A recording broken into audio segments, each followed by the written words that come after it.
Bonjour. Je suis très heureux de recevoir aujourd'hui à Rabat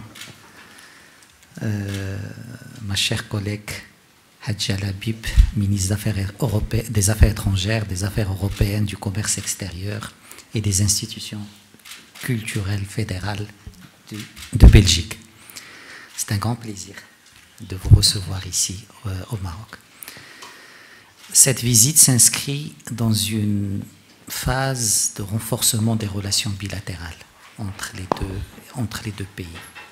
Il s'inscrit dans une séquence très positive de nos relations bilatérales, marquée par une régularité des visites ministérielles, parlementaires et autres. Il reflète aussi l'amitié, l'estime, la considération entre les deux familles royales des deux pays et qui constitue un élément très positif de nos relations bilatérales. La relation entre Sa Majesté le roi Mohammed VI et Sa Majesté le roi des Belges aide et constitue un élément positif de cette relation. Nos échanges ont été très fructueux. Ils nous ont permis de concevoir ou de discuter des moyens de bâtir sur une amitié ancienne, sur une coopération fructueuse. Comment bâtir sur ça un partenariat plus stratégique, avec un contenu diversifié et avec une implication de différents acteurs économiques, parlementaires, sécuritaires, judiciaires dans cette coopération. Notre dialogue politique est régulier. Nous-mêmes, on échange par téléphone sur beaucoup de sujets. Mais on va le structurer davantage entre les deux diplomaties, à Bruxelles et à Rabat, mais aussi dans les différentes capitales internationales. Nous avons, dans le cadre de notre discussion, évoqué la tenue prochaine de la commission de coopération de haut niveau au cours de l'année prochaine. Ça fait 10 ans que cette structure ne s'est pas réunie et nous allons travailler pour la préparer pour l'année prochaine. Et pour cela, et suite à l'invitation de ma collègue, je compte me rendre à Bruxelles au début de l'année prochaine pour la préparation de cette échéance. Nous avons passé en revue les différents volets de notre coopération bilatérale en relevant que notre coopération économique est très positive. La Belgique est le 12e partenaire commercial du Maroc. La Belgique est le 10e investisseur au Maroc. La Belgique est le 7e pourvoyeur de recettes touristiques au Maroc. Et la Belgique est 7e en termes de transfert des Marocains résidant à l'étranger. C'est dire la place particulière de la Belgique au Maroc.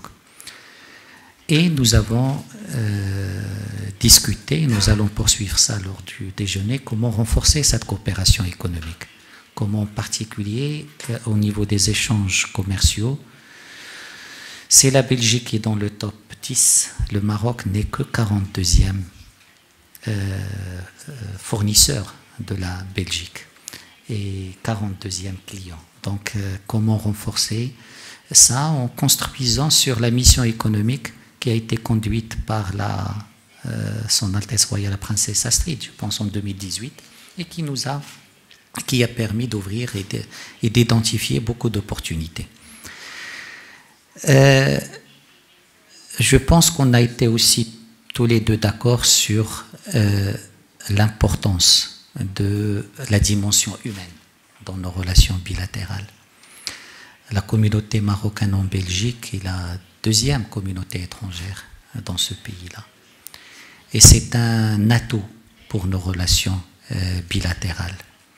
Et nous allons examiner tous les moyens pour renforcer cette dimension de notre relation. Pour promouvoir encore ces échanges humains entre le Maroc et la Belgique, mais aussi pour éviter toutes les pollutions qui viennent gêner ces rapports et cette dimension humaine. C'est pour cela que nous avons aussi convenu d'établir un groupe de travail sur la migration qui tiendra sa première réunion au début du mois de décembre de cette année. Nous avons aussi établi un groupe de coopération judiciaire qui se réunira à Bruxelles au mois de décembre toujours de cette année. C'est dire que tous les mécanismes de coopération seront réactivés rapidement pour refléter cette volonté de hisser la relation à un niveau stratégique. Le Maroc apprécie aussi énormément le rôle joué par la Belgique pour le renforcement de la relation entre le Maroc et l'Union européenne. La Belgique a toujours été un allié et un soutien à cette relation entre le Maroc et l'Union européenne. Nous allons examiner également comment renforcer ce rôle dans le cadre de cette conjoncture internationale et régionale. Le cadre juridique, je pense, est déjà riche en conventions, mais il y en a d'autres qui sont en préparation et que nous allons essayer de finaliser en perspective de la commission de haut niveau qui se tiendra l'année prochaine. Au moins 13 accords sont en cours d'examen pour une finalisation rapide. Nous allons poursuivre nos discussions au sujet des questions régionales et internationales, et là aussi je pense qu'il y a une large convergence. Nous sommes, comme le dit ma collègue, des like-minded, et sur beaucoup de questions, nos positions sont convergentes.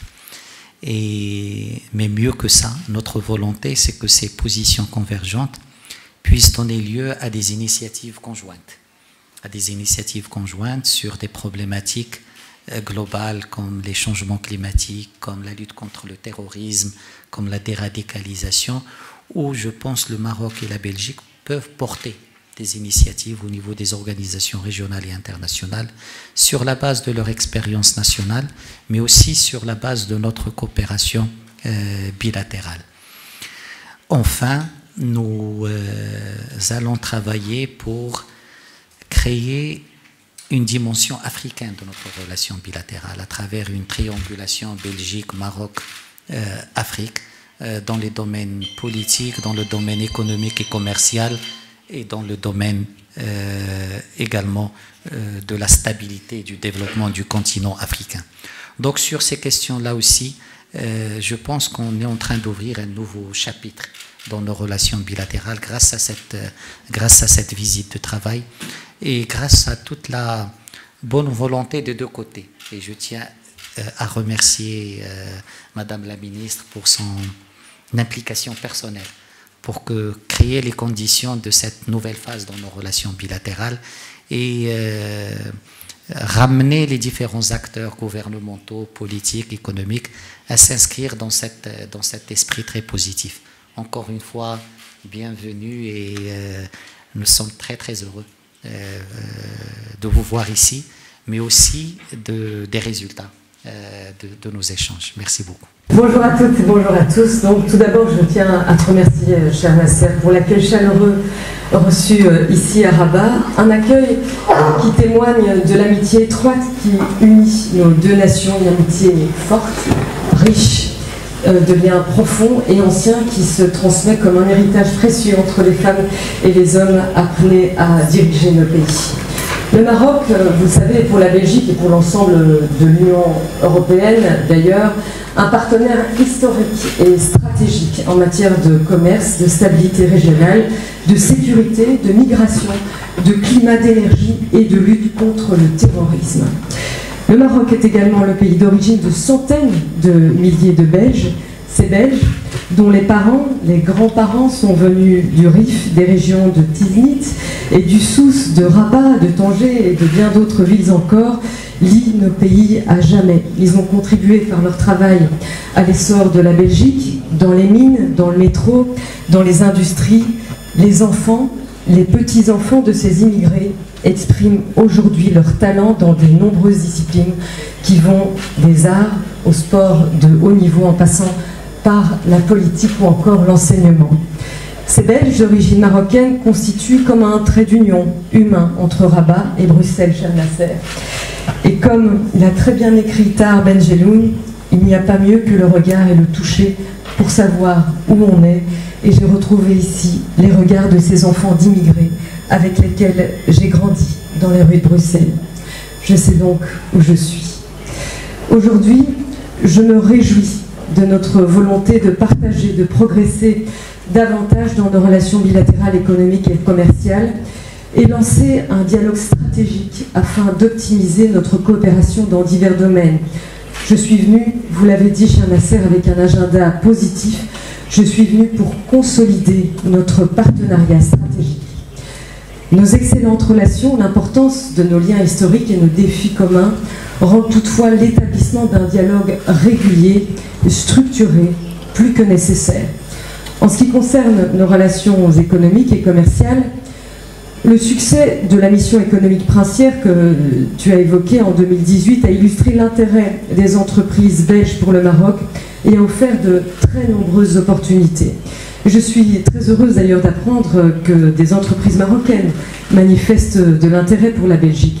Ces échanges et contacts doivent se poursuivre et je me félicite de votre soutien et de votre volonté. Malheureusement, l'époque que nous vivons nous amène aussi à parler des conflits auxquels nous devons faire face ensemble. Alors que les frappes russes et les violations flagrantes continuent en ce moment en Ukraine, nous avons exprimé notre profonde préoccupation face aux répercussions de cette guerre injuste et non provoquée de la Russie contre l'Ukraine. Cette guerre doit cesser et toutes les mesures que nous prenons, dont les sanctions, visent cet objectif. C'est cette guerre menée par la Russie qui est la seule responsable de l'aggravation de la crise humanitaire, alimentaire et énergétique mondiale, des crises qui nous préoccupent et qui renforcent notre volonté d'agir ensemble au niveau international. Nos pays condamnent toute violation des principes fondamentaux de la Charte des Nations Unies et de l'usage de la violence. Je souhaite d'ailleurs saisir cette occasion, cher Nasser, pour remercier une fois de plus le soutien récent du Maroc à la résolution de l'Assemblée générale des Nations Unies sur l'intégrité territoriale et la souveraineté de l'Ukraine. Nous avons également discuté du processus de paix au Moyen-Orient. La priorité partagée par nos deux pays est que la reprise d'un processus de négociation crédible entre les parties fondé sur le droit international et des paramètres reconnus. Nous avons réaffirmé l'engagement de nos pays en faveur d'une solution à deux États avec l'État d'Israël et un État de Palestine indépendant, démocratique, contigu, souverain et viable, deux États vivant côte à côte dans la paix, la sécurité et la reconnaissance mutuelle, avec Jérusalem comme future capitale des deux États. En Syrie, nous continuons de préconiser une solution politique conformément à la résolution 2254 du Conseil de sécurité des Nations Unies. Il n'y a pas de solution militaire à ce conflit. La normalisation des relations avec Damas ne peut se faire que si des mesures sont prises pour mettre en œuvre cette résolution. On a également parlé de l'Iran. La Belgique et le Maroc partagent les mêmes préoccupations concernant les programmes nucléaires et d'armement d'Iran ainsi que le soutien iranien des intermédiaires, des proxys dans la région qui a des effets déstabilisants pour toute la région. Sur l'accord nucléaire, nous partageons la nécessité de le rétablir Un accord nucléaire renouvelé reste une garantie de non-prolifération et donc de paix et de stabilité dans toute la région. Nos pays appellent l'Iran à avancer concrètement dans la négociation du JCPOA et à respecter ses engagements internationaux. Lors de notre entretien, j'ai exprimé mes fortes préoccupations quant à la lourde répression aussi. La lourde répression et aux violences à l'encontre des manifestants qui ont actuellement lieu en Iran. La Belgique a été parmi les premiers États à soutenir les nouvelles sanctions proposées par l'Union européenne. La Belgique continue également à soutenir le peuple iranien dans sa demande de voir ses droits fondamentaux garantis. Nous avons également eu des échanges de vues sur le Sahara occidental dont il est important que le processus politique reprenne. Une solution politique négociée, juste, durable et mutuellement acceptable est essentielle. Notre pays appelle au respect du cessez-le-feu et soutient le processus politique mené par les Nations Unies. Nous avons réitéré notre soutien aux efforts du secrétaire général des Nations Unies, de son envoyé spécial personnel, Staffan de Mistura, et appuyé et reconnu le rôle important de la MINURSO pour faire avancer le processus politique. Cher Nasser, la Belgique considère le plan d'autonomie présenté en 2007 comme un effort sérieux et crédible du Maroc et comme une bonne base pour une solution acceptée par les parties. Avant de conclure, je voudrais te remercier, cher Nasser, pour les échanges fructueux, l'agenda positif axé sur notre avenir et souligner que je me réjouis sincèrement de notre coopération et de notre volonté de poursuivre notre dialogue, notamment au sein du Conseil des droits de l'homme, auquel la Belgique et le Maroc viennent d'être élus ensemble. Je vous remercie. Shukran.